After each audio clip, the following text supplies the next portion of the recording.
The sun shone brightly that Saturday morning, illuminating the small coastal town. The streets were bustling, with people hurriedly carrying shopping bags and children joyously running through the parks. However, in a yellow two-story house at the end of the main street, the atmosphere was one of pure agitation and nervousness. Anne was sitting in front of the mirror, anxiously observing her reflection as the makeup artist put the final touches on her face. Her long brown hair had been carefully styled into an elegant bun, adorned with small white flowers.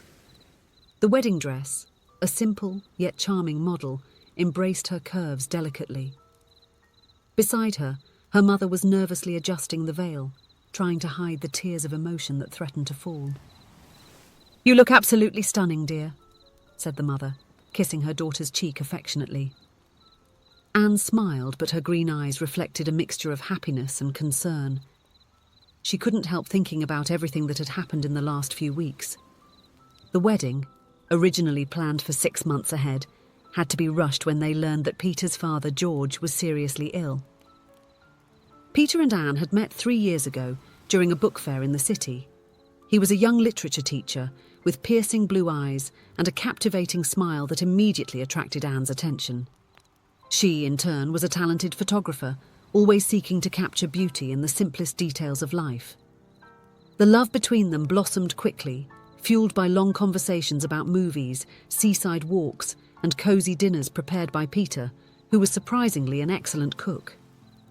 Anne loved the way his eyes sparkled when he talked about his favourite authors, and Peter was enchanted by her ability to see beauty where others did not. When Peter proposed to her during a sunset picnic on the beach, Anne didn't hesitate to say yes. They began planning their dream wedding, with every detail carefully chosen.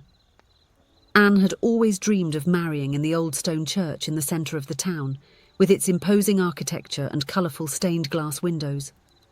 She had also hired her favourite band to play at the reception, imagining herself dancing in Peter's arms to the sound of her favourite songs. However, everything changed when George, Peter's father, was diagnosed with a terminal illness. Peter was devastated by the news, and Anne immediately suggested that they move up the wedding. She knew how much it meant to Peter to have his father present at such a special moment. With just a month to rearrange everything, many of the original plans had to be abandoned. Anne's dream church was not available, the band already had other commitments, and the dress she had ordered wouldn't be ready in time. But none of that mattered to Anne. What really counted was being able to share this moment with Peter and his family. However, exactly 1 week before the wedding, Peter's father had a relapse in his health and passed away. Anne, with a heavy heart, told Peter that she didn't mind changing the wedding date once again if he wished.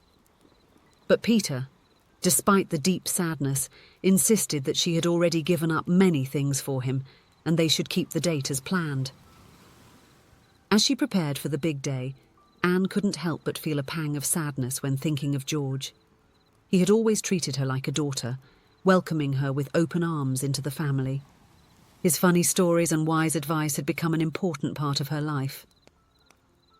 Suddenly, the bedroom door opened, interrupting Anne's thoughts. It was her younger brother Tom, looking a bit uncomfortable in his rented suit. "Anne, it's almost time," he said, nervously checking the watch. "The car has already arrived and is waiting outside." Anne took a deep breath, trying to calm her nerves. She stood up, smoothing the dress with her trembling hands. Before leaving the room, however, she turned to Tom with a determined look.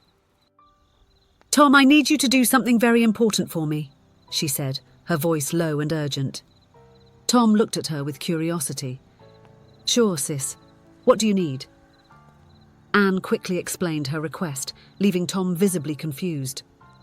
"A fish? You want me to go after a specific fish now?" "Please, Tom. It's really important. It's a surprise for Peter. Go to the fish shop, and if you don't find it there, try the fishing place. I need this fish for the party after the ceremony." Still not completely understanding, but seeing the importance in his sister's eyes, Tom nodded. "All right, I'll do my best. Wait for me, Anne. You look beautiful."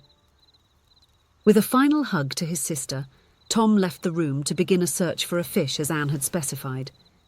The ceremony was held in a beautiful garden, with colourful flowers framing the path to the improvised altar.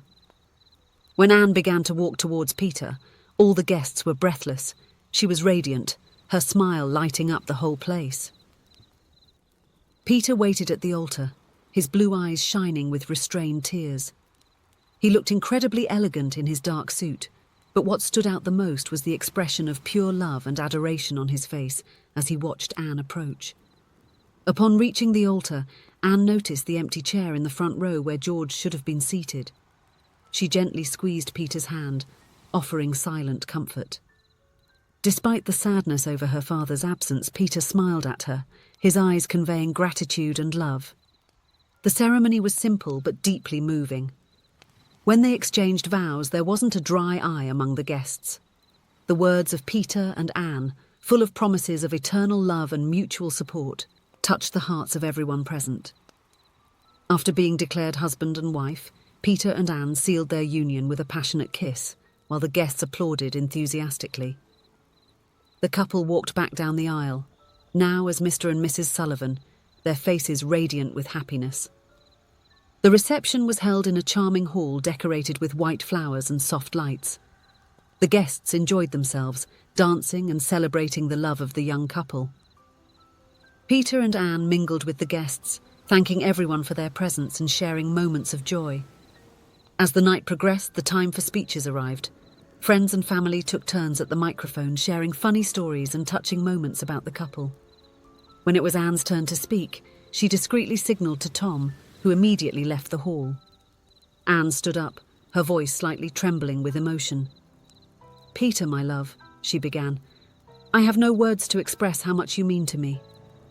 These past years by your side have been the happiest of my life, and I know we have many more ahead of us."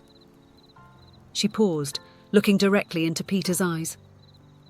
"I know today is a day of immense joy, but also of a certain sadness. We miss your father, George, very much. He should be here, celebrating with us." At this moment, Tom returned to the room carrying something wrapped in paper and ice. Anne continued, "Peter, I know nothing can replace the presence of your father, but I want you to know that he is here with us in spirit, and to remember this, I have something special for you." She gestured for Tom to come closer. Carefully, Anne unwrapped the package, revealing a fresh fish.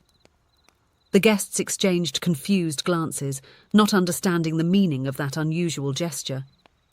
Peter, however, immediately recognized the fish. His eyes filled with tears and he covered his mouth with his hands, clearly moved. Anne approached him, holding the fish carefully. "This is the fish your father always caught on weekends," Anne explained, her voice soft. "You told me how he released all the others, but always brought this one home as a special gift for the people he loved." Peter nodded, unable to speak. Tears now flowed freely down his face. Anne continued, "I wanted you to know that your father is here with us today, that his love and memories are present in this very special moment." At this point, Peter could no longer hold back. He hugged Anne tightly, sobbing on her shoulder. The guests watched in silence, many of them also moved by the scene. After a few moments, Peter pulled away slightly, looking at Anne with a mixture of love and gratitude that made her heart melt. He then turned to the guests, wiping away the tears with the back of his hand. "I apologize for my reaction," he said with a shaky smile, "but I need to explain the meaning of this incredible gesture from my wife." Peter then shared with everyone the story of fishing trips with his father, how George spent hours on the lake on weekends, always in the company of his son, how he patiently taught Peter to fish, sharing not only techniques but also life lessons. "My father always said that fishing wasn't just about catching fish," Peter explained, his voice laden with emotion.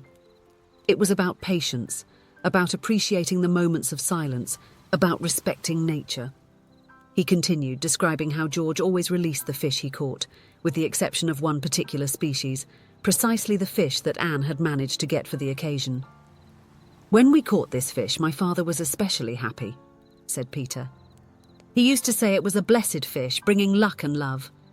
Whenever we caught it, we would take it home as a special gift for my mother, or for a dear friend."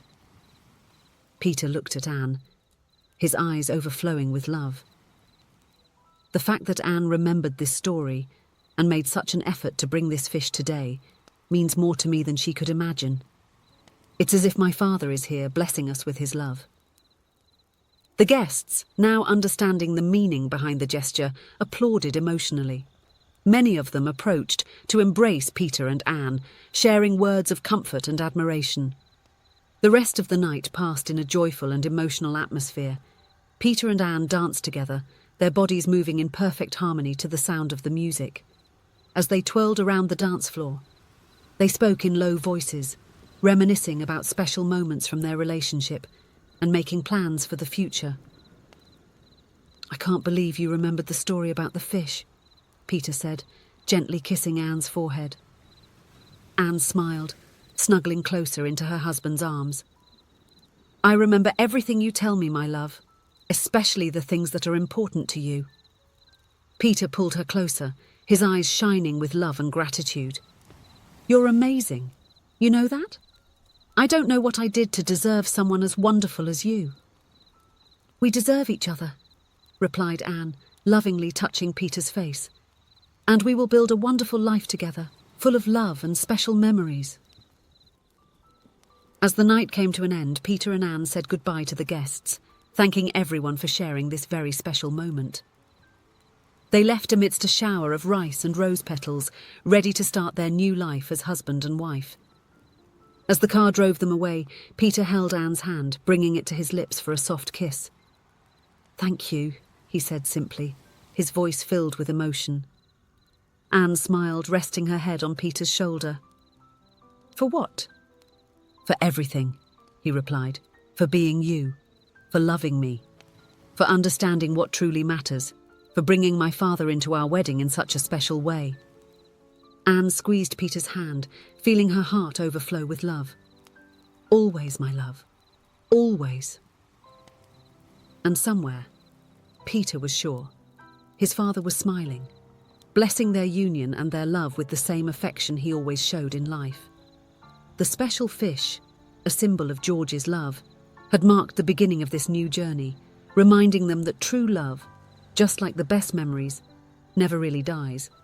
It just transforms and continues to live in the hearts of those we love. If you enjoyed the story, please leave a comment with a rating from 1 to 5 to show how much you liked it. Also, watch the video that is now appearing on your screen. See you soon.